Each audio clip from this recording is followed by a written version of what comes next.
Good morning, gents. Happy New Year. It is wonderful to see you again. The gang's all back together. um, for those of you joining us today, good morning, good afternoon, depending on where you are. My name is Mike Weathers. I'm a director of business development with U.S. Legal Support, and this morning I am joined again by two doctors. I am always grateful to be in the presence of people that know much more than me, and today's topic is one of them. Gentlemen, I know we did this one time before when we recorded once, but do you mind introducing yourself? Dr. Hutton, I'm going to start with you. Okay, thanks, Mike. It's a pleasure to be with you and work with you again, talk with you. Just to give a quick background, my background is psychology. I have a doctorate in clinical psychology from Columbia University.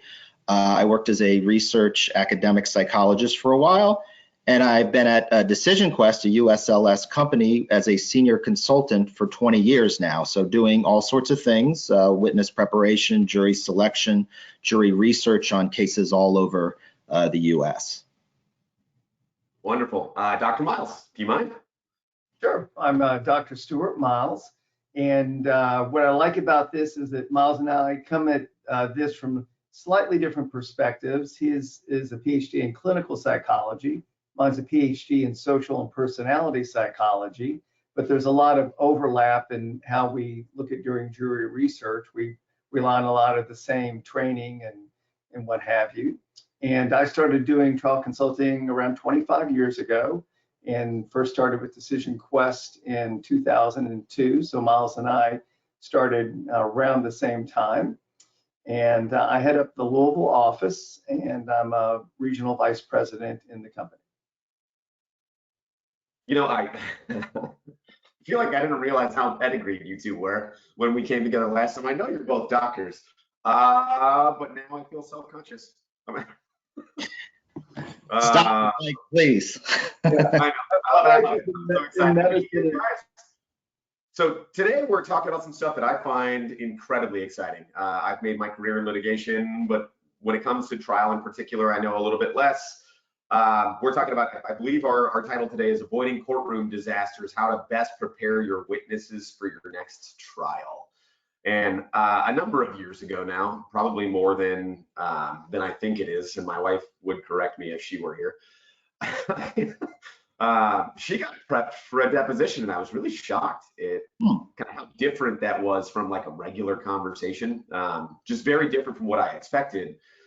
So I'm really excited to be learning today from you guys again. But this I'm talking about how witnesses are getting prepped for trial and kind of how that compares and contrasts and overlaps with how they get prepped for depositions. So let's dive right in. If you guys don't mind, what are some of the important things that a lawyer wants to do to make sure that their witness is prepared for trial? Good question, Mike. Well, first of all, a lot of the stuff does translate also to testifying at a deposition, but we're mostly going to focus primarily on getting ready for trial. So kind of the basics for trial is the witness needs to read his or her deposition and know the important case facts. I sometimes also tell the witness to read some of the background case documents as well, because they may only know a little piece of the case, and it's helpful for them to have an idea of the more broad part. And then an important thing is after they read the deposition, I talk with them about whether there's any question that they would now answer differently, right? They may have reviewed their notes more closely. They may have misspoken the deposition. So we want to be ready for that. So we would talk with them about if there's any discrepancy, how to explain the discrepancy in the deposition versus what they now have to say at trial. And it's actually not as huge a deal as attorneys often think. You can say, well, what I really meant when I, said in the deposition is such and such, and you can, clarify what you meant. Or you can say, well, my recollection has changed because I got to review my notes, etc. So, that's an important thing, though. You don't want to get impeached on your deposition and not be ready for it. The other thing is you want to, talk with the witness to see what fears or concerns they might have about testifying. that's almost, Stuart and I as psychologists, that's something lawyers don't often focus on. But if somebody's very anxious about a certain part of their testimony, or fearful or angry, have a vendetta against the other side, it's something you need to explore before they get on the stand, because it's going to bleed out into how they present themselves in testimony. And then also, I would say you want to do a mock direct and cross with your witness. And it's also helpful to have a consultant there observing it and giving critiques as they go. Because it's when you're busy doing a mock direct or cross, you're focusing on the questions. So it's hard to step back and really analyze the testimony.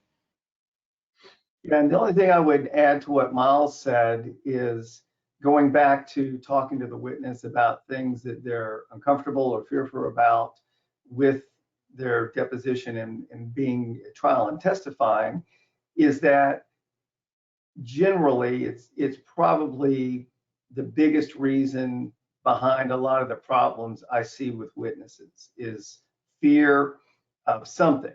And a lot of times when you talk with them, they realize that what they're afraid of isn't real, right? They probably watched way too much television, or heard a horror story from a friend who was at trial.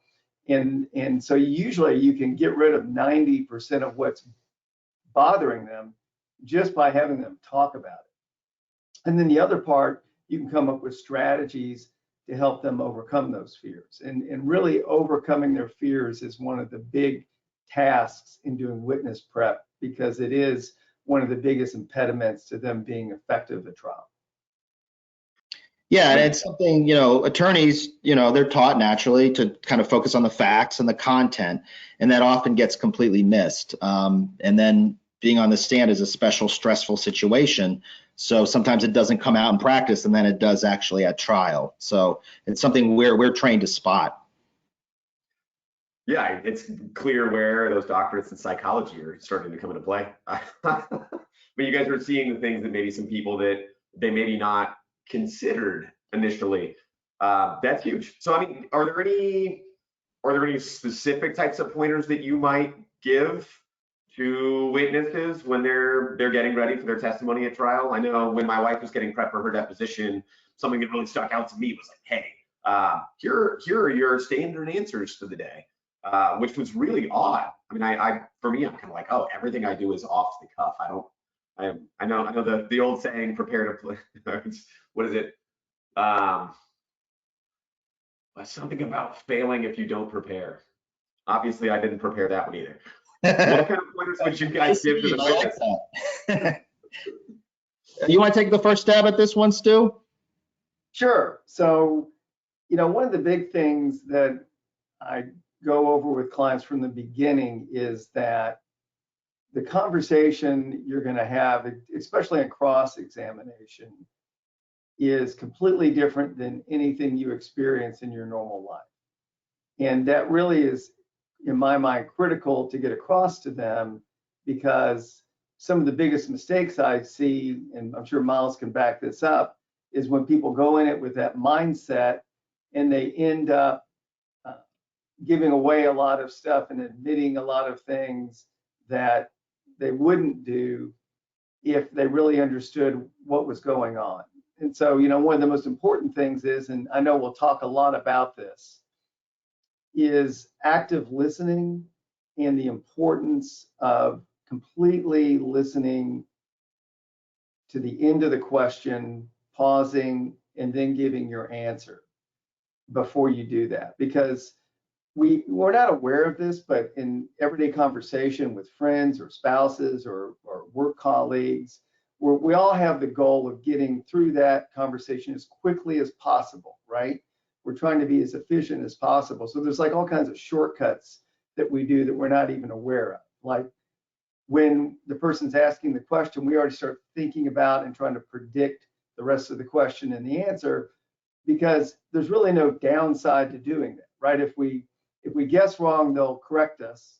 And so we want to agree to be amenable and friendly, and when we don't really agree, right? Right, exactly.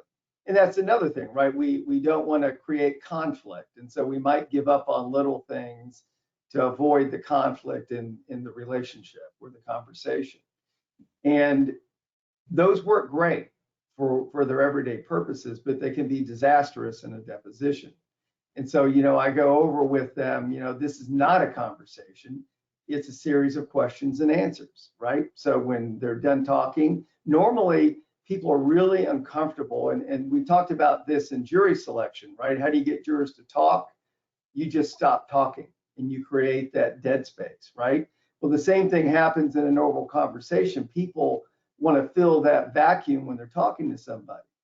And you got to let them know it's a question and answer. When you answer the question, you stop talking, and no matter how long they look at you, saying nothing, you just don't answer the question.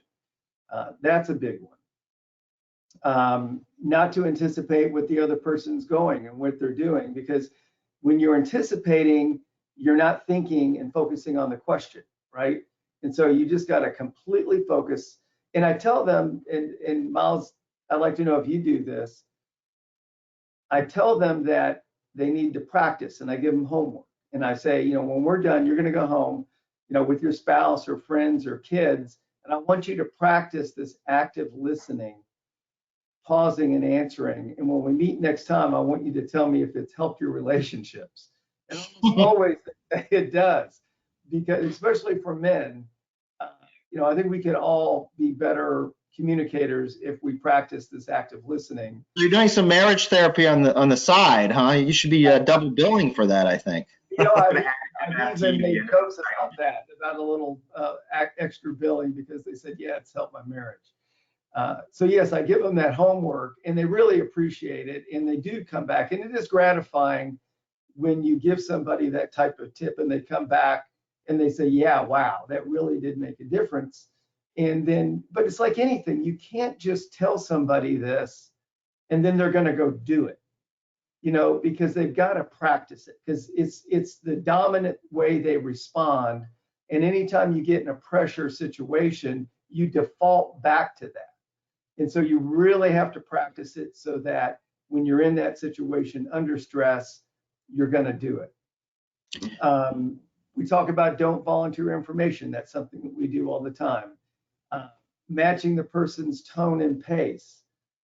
You know, again, in everyday conversation, we try to be quick, but I tell the people we're doing a slow dance and they want to do a fast dance. And so, you know, this goes with that pause between the question and the answer. It's taking that, creating that space to form an answer. And the other side wants to go quick. You know, they want to do a lot of yes questions and then throw in that zinger where you've just admitted, you know, to doing something nefarious, but really you just said yes because you said yes 10 times before and you just stopped listening. You know, so those are some of the things that I go over with them, making that distinction between what a normal conversation is in your everyday life and how this is not that. Right. Yeah. And as part of that, I kind of do separate things with direct, preparing them for direct as opposed to cross. So for example, with direct, you know, we'll talk about, you have the luxury of knowing what questions are coming. So you want to talk about what are satisfying, truthful answers to give to the various questions coming up in direct. Another important thing that, you know, in direct particularly is what are the key messages you know you want your witness to get across, right? People sometimes prepare their witness and their witness says things that don't connect to the larger case presentation, right? So what I'll do often with the attorney is say, okay, what are the 3 or 4 things we want this witness to get across to the jury that they will remember and be talking about in the jury box? You know, they'll be hearing testimony from, you know, 25 different witnesses, but what are the 3 or 4 key messages that you want your witness to get across? And then that can help with the formulation of how to answer the questions for direct, kind of emphasizing those key themes. And the key themes is something the attorney can come up with, but we also do jury research with witnesses. So sometimes we get that from the jury research, like what are the resonant themes that we, you know, work with this witness. So that's part of it as well. Yeah, so that's it off the top of my head on that. I mean, so it sounds like that last time we got together is melding in with this time. You can watch them all back to back. I think we recorded the last one that's available on the website. It sounds like this is really a skill. I mean, both of you were talking about how important it is to kind of be practiced, and how these things are really going to be driven by a goal, right? If we pull that from the 7 Habits of Highly Effective People, we begin with the end in mind, which I think is a great thing. We don't just come in and shoot from the hip. I'd be terrible at this.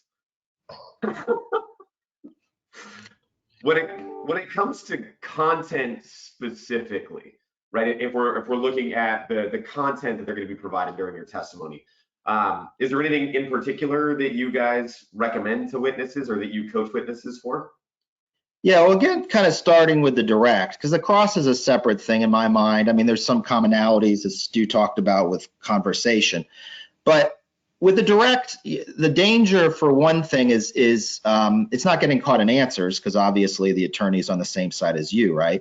But the danger is you have your witness just go on a long monologue, right? And just try to tell the entire case in one question, right? So I almost say it's like, I tell the witnesses sometimes, like, the attorney is the conductor, okay? Follow his or her lead, right? So what you want the attorney to be doing is kind of breaking the testimony into digestible parts that the jury can follow, right? This is particularly important with a more complex case, like a patent case or something like that. And often I say, it can be like easy listening for the jury. You have a few short answers by the witness leading up to a longer answer that gets into the meat of the issue. Another thing you can do is, if you have a longer response that the witness needs to give, you have them give the headline, so that even if the juror's eyes glaze over, they'll have at least gotten the main message. So something like, my opinion is the 342 patent is invalid for the following 3 reasons. And you give short things about the following 3 reasons, almost like a newspaper headline, right? And then the expert can get more into the meat of the matter. So those are kind of tricks for the direct, to really make the content comprehensible to the jury, and to make them, pay attention to it. Did you have anything else you want to say about the direct, Stu, with that? Yeah, I think something that goes along with what you said about breaking it up is, we do a lot of work with our graphics team to create graphics that you can also refer to with the witness. And that's a great way to bring the jury's attention back, to kind of summarize the message that you were going over with the witness. And it also can help kind of mark a transition, going from one topic area to another. Right. I mean, I'm sure you've probably seen and presented this findings from, psychological research in terms of people retain information much better if it's presented both verbally and in terms of graphics as well, rather than just verbally by itself, or, whether it's graphics by itself. And we like to take advantage of that at Decision Quest. Yeah, demonstratives are an incredibly powerful tool. I know, right, when looking at depositions and impeaching witnesses for trial later, that kind of a thing. I mean, one of the upsells that I used to do in my early career, I would talk about how 80% of a person's message is conveyed by body language and inaudible things, right, versus just the words that are coming out of their mouth. And it was really effective, right? I would pull up some things showing Michael Jackson doing testimony for one of his cases where he's beatboxing, right? In the transcript, it would just say inaudible, but you've got 3 minutes worth of testimony that it wasn't there. So an interesting point there that I want to follow up on, right? You mentioned specifically that we were giving advice kind of for what we do during direct. Cross-examination's got to be a whole different beast, right? That's a lot more combative in nature. It's going to be much more stressful, right? Your cortisol levels are going to kick in. We being the non-confrontational creatures that we are as humans for the most part, I imagine that's when things get a little scary and hectic, and we start doing that running speech that you guys were talking about earlier, where we're kind of giving away the bag all at the one go. How do you guys deal with cross? Right. I mean, there's 2 elements to that: content and style. So I guess kind of content is something we might want to talk about first. Did you want to start us off on that, Stu? Or? Oh, you go ahead, Miles. Okay. Well, the thing is, again, it relates back to what Stu said in terms of this is not a conversation, right? So you've got the witness, the cross-examining attorney questioning you, and you want to, you know, make them feel better about things. You want to perhaps re-argue the case to them, and that is not what cross is for. Cross is really about not giving away more information than you have to. You want to look responsive, right? This is not a deposition. The jury is going to see if you're evasive. But it's really, the ideal is to say yes or no and maybe one sentence of explanation, and that's it, right? You've already presented your case in direct. You don't need to try to re-argue the case, because the more things you say, that just gives the cross-examining attorney more to work with to go after you, right? So it's almost like say yes or no in all different ways. You know, I'm sorry, I can't agree with that. That's not quite right. You know, you don't want to get too repetitive, but on the other hand, you don't want anything for them to you know, hang their hats on. The other thing is, and this again goes to what Stuart talked about with active listening. In cross, you get a lot of convoluted questions, right? Because they're kind of making them up as they go, right? Depending on what you said often. And again, the human instinct is to say, oh, yes, okay, I agree with that, you know, but you've got to listen carefully, do active listening to what they're saying. And if you don't understand the question, I tell the witness, don't be scared to ask them to repeat it or rephrase it. Don't just agree or disagree, because you can get in real trouble that way. You know, and then I also sometimes the parallels of what we do in terms of, you know, I talked about key messages you want to get across. For cross, it's more about the anchor points is what I call them. 3 or 4 things that you can say if you just don't know how to answer that you can kind of fall back on. And they have to be in the topics that they're asking about. You know, you can't just come out of left field with these things, but kind of 3 or 4 things, you know, that you can fall back on. We did everything we could to comply with the statute, you know, things like that, kind of general statements. And then finally, you know, there's certain things, you know, your case is not 100% perfect, right? So there's certain things you may have to give up. And I tell the witness, if you've got to give it up, give it up. Don't fight it all the way, because jurors often don't know everything that's going on. And if you have this emotional reaction or fighting it all the way, that signals to the juror this is something important, right? And that, you know, the other side really has something. So in terms of mannerisms, if you got to give it up, just give it up without a lot of hoopla. You have other thoughts about that, Stu? Yeah, no, I totally agree on people thinking they have to fight everything and losing credibility when they can't give up the obvious small points.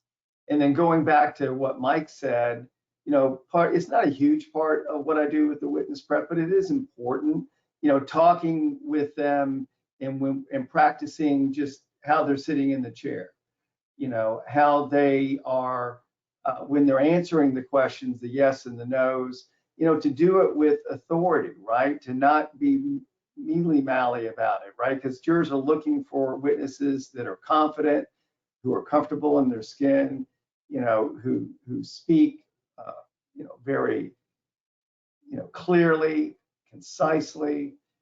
So I practice also. Another thing that's very different in real conversation is you're getting a question from one person and you're turning and you're answering another.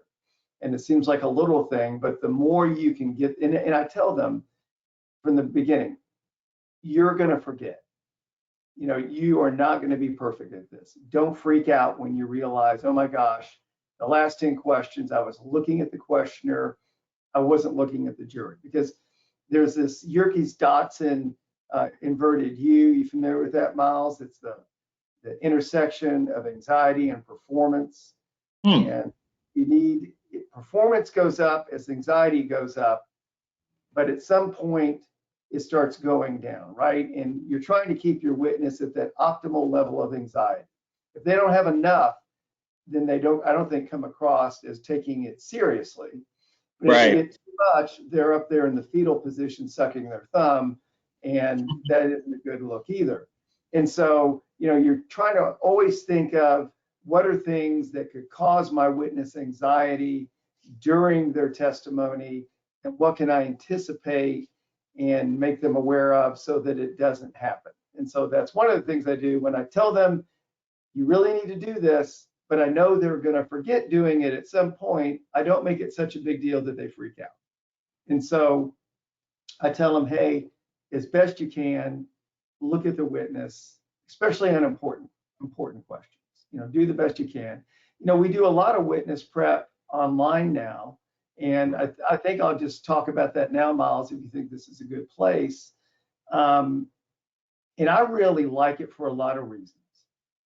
One reason is that you can break it in to 1 or 2 or 3 hour blocks of time, and I find that to be more effective than doing like an 8-hour session. Because if we're going to go meet somebody, generally, especially if we have to travel, you're going to go there and you're going to work with them for 8 hours because you've just flown or driven there, and that just makes fiscal sense to do that. But when you're doing it online, you can break it into 2 or 3 hour chunks, and then you can have them practice, come back, do it again. And I've found it to be incredibly effective, and and also for our clients, because they're only you're getting that same 8 hours, but you're getting it in smaller chunks, and I think you're getting more out of it. What's been your experience, Miles? Yeah, I mean, I kind of agree with you. It's funny because COVID's made us change a lot of our practices. I think the gospel used to be you've got to be in person with the person. It's not the same. There's no way you can do it. And people have gotten so comfortable with online stuff. People are using online for intimate conversations. People do online therapy. They do online with their medical practitioners. So I think we had to do it, and then also people's attitudes have changed that they become more comfortable with it too. So I agree with you. I think in certain situations, maybe right up before trial, you might want to be in there in the war room.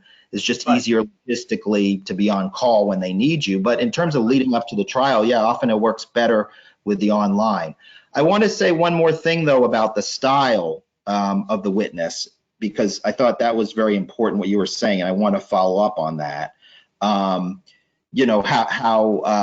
in terms of eye contact and things like that. And, we've been talking a lot about content, but I think style is very important for the credibility of the witness as well.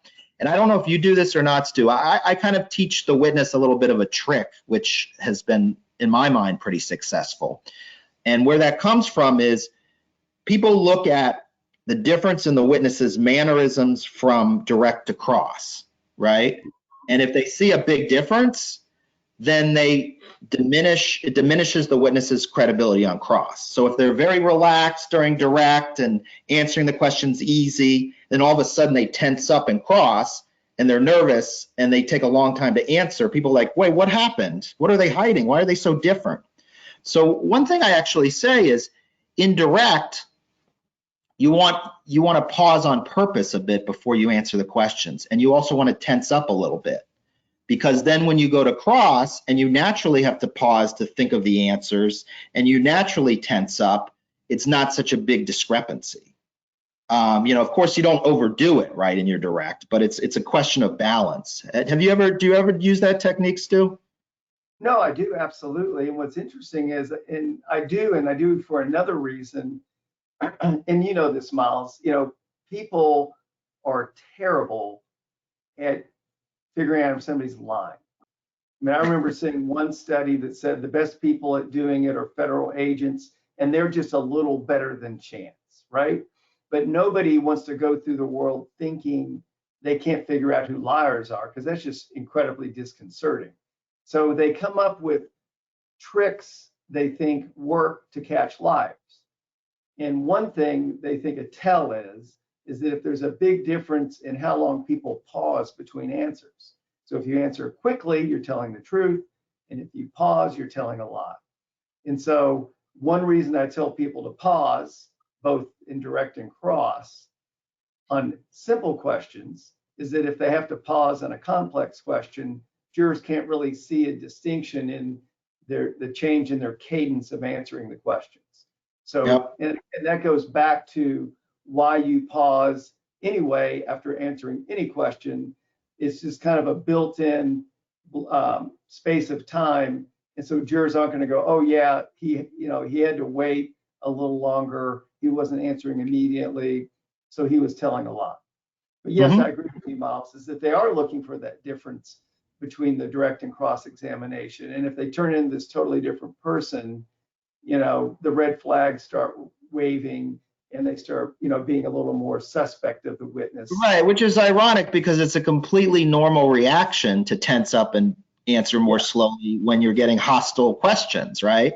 So, it's interesting because what we think is a tell is not really a tell in this kind of situation. The natural thing to do is to pause with your answers and tense up, right? Yep. Well, I mean, there's got to be a certain amount of memory recall that's necessary, right? I mean, it's totally normal in the course of things, but to the points that you guys made earlier, right? This is not just a conversation. And really, the end that we're looking for is that perception that's coming from the jury box.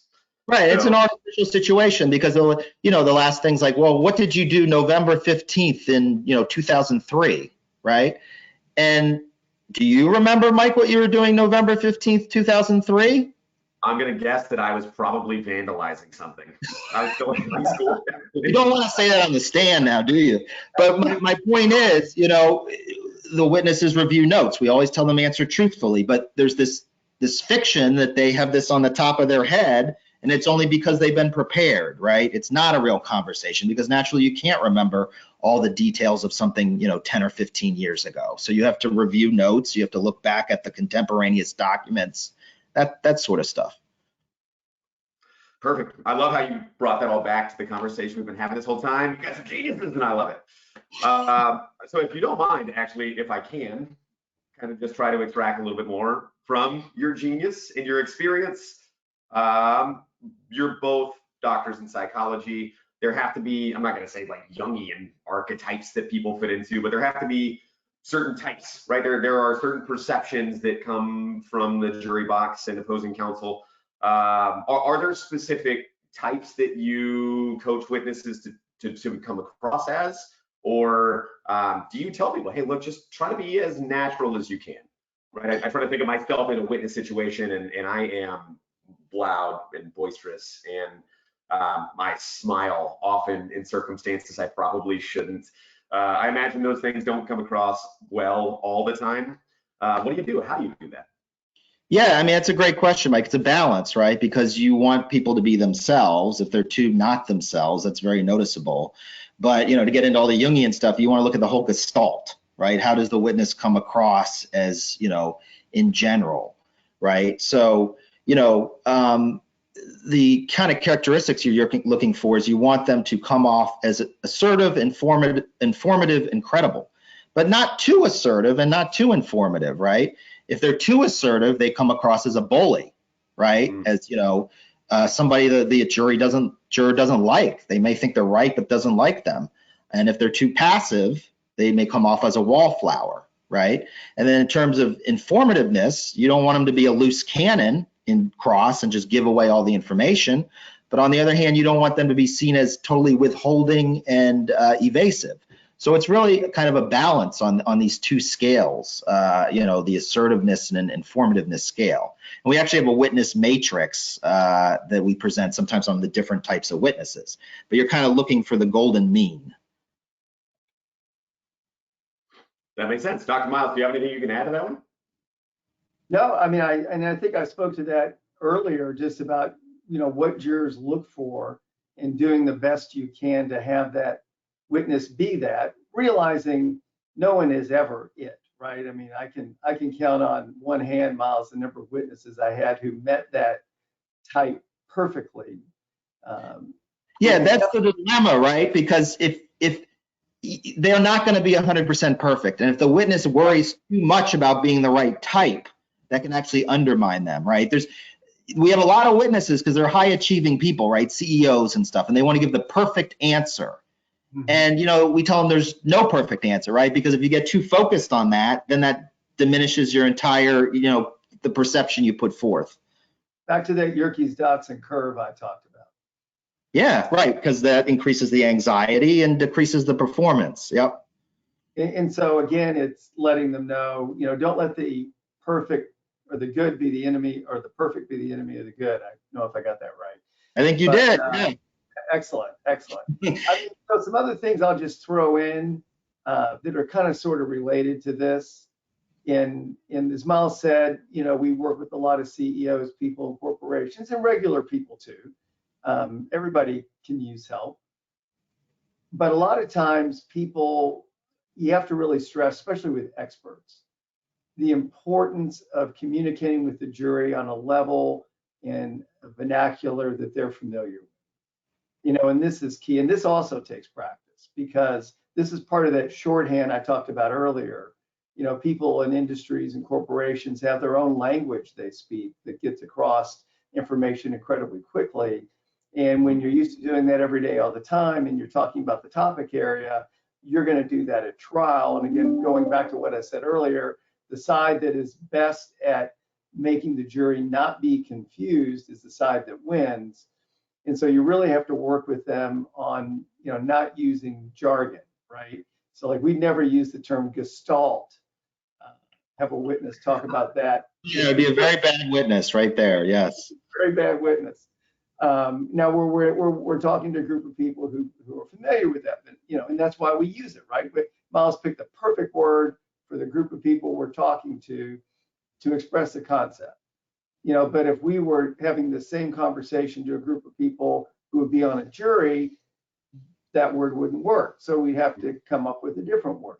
And so that's something when I'm prepping the witnesses, I'm always catching them when they're using that jargon or using acronyms and saying, hey, how can we say that in a way with somebody who's not familiar, you know, with what you do, understands that. And I call that teaching moments. We say, hey, now we got another teaching moment. Let's explain to the jury what this concept is.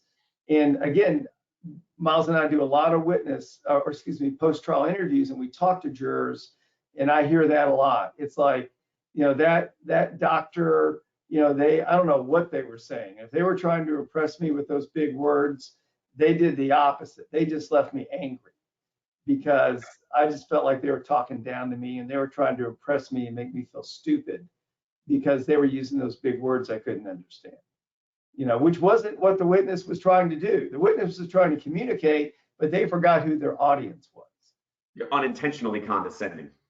Right, but that you can understand how that you know, a regular person on a jury who isn't used to, you know, that terminology would feel like they were doing that to them. So. Yeah. I mean, you know, when I'm doing a complex business case or a patent case, my ignorance is a plus, right? Because there's certain things the witness said that I don't understand, you know, and you know, because I don't have an MBA, right? Or I don't have a PhD in electrical engineering. And, you know, I'll just say, I didn't get what the hell you were talking about. And if I didn't get it, it's likely the jury won't either, right? I'm always very, you know, open about it. You know, and it's sometimes a wake up call for these folks because they often just talk to other electrical engineers or other professors. So, you know, it's something that people forget. You know, you get immersed in the Kool-Aid of your own field and you tend to forget that there is a lot in whatever field that is just jargon that is incomprehensible to the layperson. So. And I just got through doing a big, huge series of witness preps in a patent case. And something that was, again, very effective was breaking up this witness prep across time, giving them a chance, because this is, again, something you have to practice, right? You can't take somebody who uses this jargon every day, all the time, tell them stop doing that for this narrow window of time and believe it's going to be effective. That's something they have to practice. Mm-hmm. You have to do over and over, and you got to catch them over and over again to where it's not going to be like every day, but they're going to have a higher probability of success when you get to trial. Yep. All right. Dr. Miles, that's awesome. Dr. Hutton, I want to thank both of you for your time today. I'm sorry to cut you both a little short. I could literally sit here and talk to you both all day, and being the type that I am, would love to continue to learn from you. I look forward to being able to do that whenever the next one of these comes up. I want to say, as a martial artist, right, I tend to spend a lot of time reading other martial artists and everything else. There's a Miyamoto Musashi quote. He says in the Book of Five Rings, I think it's do nothing that is of no use. That is I think a nice little cap for the end of today. If you'd like to find out what those things of no use are, the salesperson that I am, I'm going to end us today by saying, contact your local U.S. legal person, right? Or your local Decision Quest expert. Someone like Dr. Miles or Dr. Hutton would be glad to come and consult with you and talk with you about the trial that you have coming up. Gentlemen, is there a time that we're going to see you again? To my knowledge, we're not doing this together. Unfortunately, we're not, Mike, anytime soon, but we are doing another one in March. We're going to be talking about how to effectively use jury research as not to waste time and money. But breaks my heart, I don't think you're going to be the moderator on that one, but I'm sure I will see you down the road, Mike. I imagine so, and I will certainly be in attendance. Gentlemen, truly, thank you. And for all of you that joined us this morning and are still here with us, thank you very much for your time. We look forward to hearing from you. Thanks, Mike. Nice talking to everybody.